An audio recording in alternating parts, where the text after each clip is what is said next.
El título de las terapias manuales a la reeducación neuromotora, el eslabón perdido, tal vez suene un poco pretencioso, pero si miramos con cierta obviedad, la gran mayoría, por no decir todas las terapias manuales, lo que hacen es generar a través del contacto ciertos estímulos, movimientos que pretenden que el paciente genere un cambio.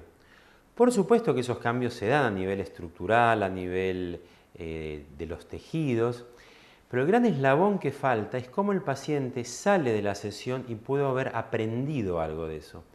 Es decir, que el contexto terapéutico no sea solo el profesional como protagonista, sino que el paciente pueda desarrollar una situación que es coprotagonista de ese tratamiento y que es un contexto de aprendizaje.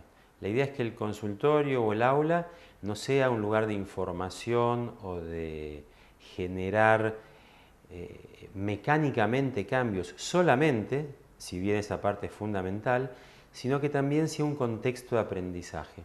Entonces, si bien el título Eslabón Perdido suena un poco pretencioso, yo considero que ese link, que ese eslabón es justamente lo que va a ser una fisioterapia, una kinesiología, una terapia manual mucho más humanizada y mucho más cercana a la necesidad del paciente de participar en esos cambios y en esas mejorías.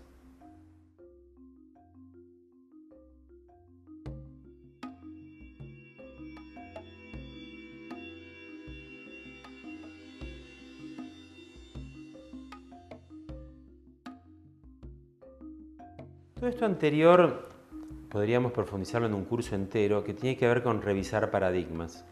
La medicina, la fisioterapia tradicional se basa en un paradigma mecanicista y la propuesta de esta charla y de esta parte práctica es ir creando un paradigma educativo.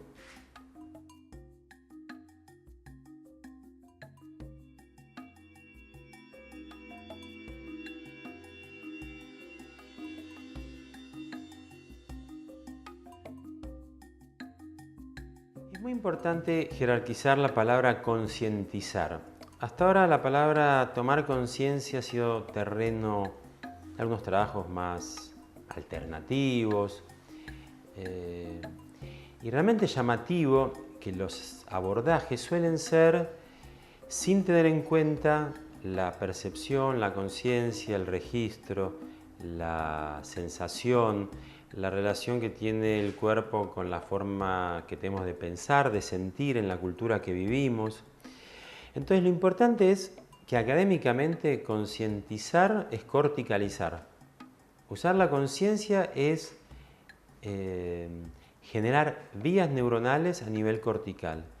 Y como sabemos, la única posibilidad de cambio de una praxia, de un movimiento, es a través de su transformación cortical, es decir, en el lugar donde se pueden reorganizar los automatismos.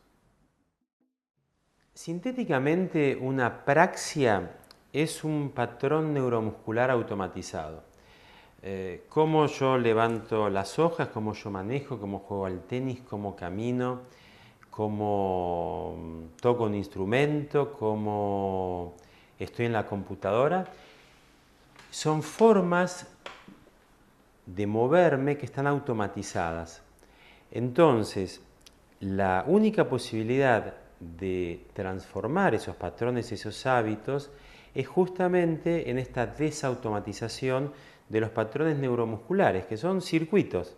Si yo hago esto, es un circuito. Si yo hago esto, es otro circuito. Si cuando muevo el brazo dejo de respirar, es otro circuito. Entonces, en este ejemplo tan reduccionista que puedo dar acá, muestra cómo la mayoría de las lesiones derivan justamente de esas praxias automatizadas disfuncionales. Qué palabra difícil. La mayoría de los mecanismos de origen de los dolores tienen que ver con formas inadecuadas de moverse.